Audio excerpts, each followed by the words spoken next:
Hello friends, तो आज की वीडियो में हम बात करेंगे दानवीर कर्ण को अपने जीवन काल में एक नहीं बल्कि दो श्राप मिले थे। पहला जो उनके गुरु परशुराम ने उन्हें दिया था और दूसरा श्राप एक गाय के मालिक ने दिया था, जिस गाय की मौत कर्ण के बाढ़ लगने से हुई थी। यह दूसरा श्राप कर्ण के लिए महाभारत युद्ध में मौत का श्राप बना था।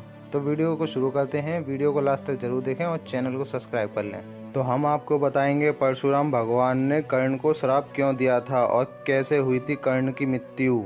कर्ण द्वापर युग के एक महान योद्धा में से एक थे, लेकिन उनको मिला श्राप उनकी मौत का कारण बन गया। कर्ण को उनके जीवन काल में दो श्राप मिले थे। उन्हें पहला श्राप उनके गुरु भगवान परशुराम ने दिया था, जबकि दूसरा श्राप एक ब्राह्मण ने दिया था। कर्ण को बचपन से ही धनुधर बनने की चाहत थी, लेकिन सूत पुत्र होने के कारण कोई उन्हें शिक्षा नहीं देता था। जब वह धनु विद्या सीखने के लिए गुरु द्रोणाचार्य के पास जाते हैं तो वह भी कर्ण को सूत पुत्र होने के कारण उन्हें धनु विद्या देने से मना कर देते हैं। इससे कर्ण निराश होकर भगवान परशुराम के पास जाते हैं, लेकिन भगवान परशुराम भी सिर्फ ब्राह्मणों को शिक्षा देते थे।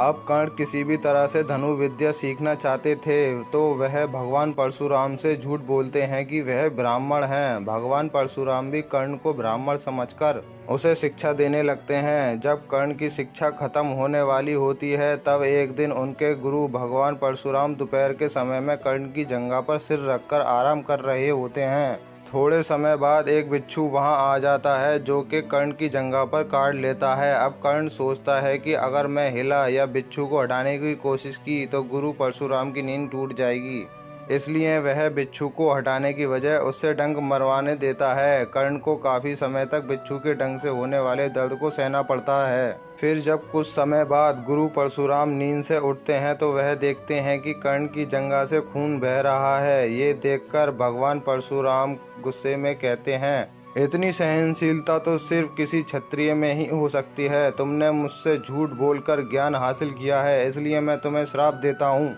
कि जब भी तुम्हें मेरी दी हुई विद्या की सबसे ज़्यादा ज़रूरत होगी उस समय पर वह काम नहीं आएगी। इससे निराश होकर कर्ण अपने गुरु से कहते हैं कि वह स्वयं नहीं जानता वह किस वंश का कुल है।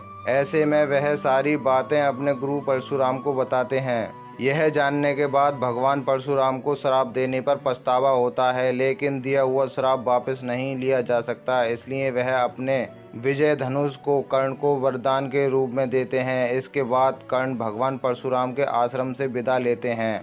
इस घटना के कुछ वर्षों बाद एक दिन कर्ण जंगल में किसी राक्षस का पीछा कर रहे होते हैं। वह राक्षस को निशाना बनाते हुए उसे मारने के लिए बाण चलाते हैं, लेकिन राक्षस अचानक गायब हो जाता है और बाण दलदल में फंसी एक गाय को लग जाता है। बाण लगने से गाय की वहीं पर मौत हो जाती है। उस गाय का स्वामी एक ब्राह्मण होता है जो गाय की दुर्दशा देखकर कर्ण को वहीं पर श्राप दे देता है। श्राप में ब्राह्मण कहता है कि जिस तरह तुमने एक असहाय गाय को मारा है, ठीक उसी तरह एक दिन तुम्हारी भी मृत्यु होगी। आगे चलकर इन दिनों श्राप का प्रभाव महाभारत के युद्ध में नजर आया। युद्ध के दौरान कर्ण के रथ का पहिया दलदल में फंस जाता है। जब कर्ण उसे निकालने के लिए रथ से उतरते हैं तभी अर्जुन बाण चला देते हैं, जिससे कर्ण की मृत्यु हो जाती है।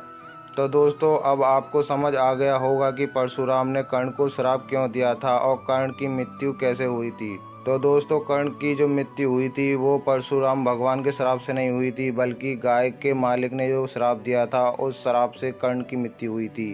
तो दोस्तों, आज की वीडियो यहीं तक। वीडियो पसंद आई हो तो वीडियो को शेयर जरूर करना और वीडियो को लाइक करें।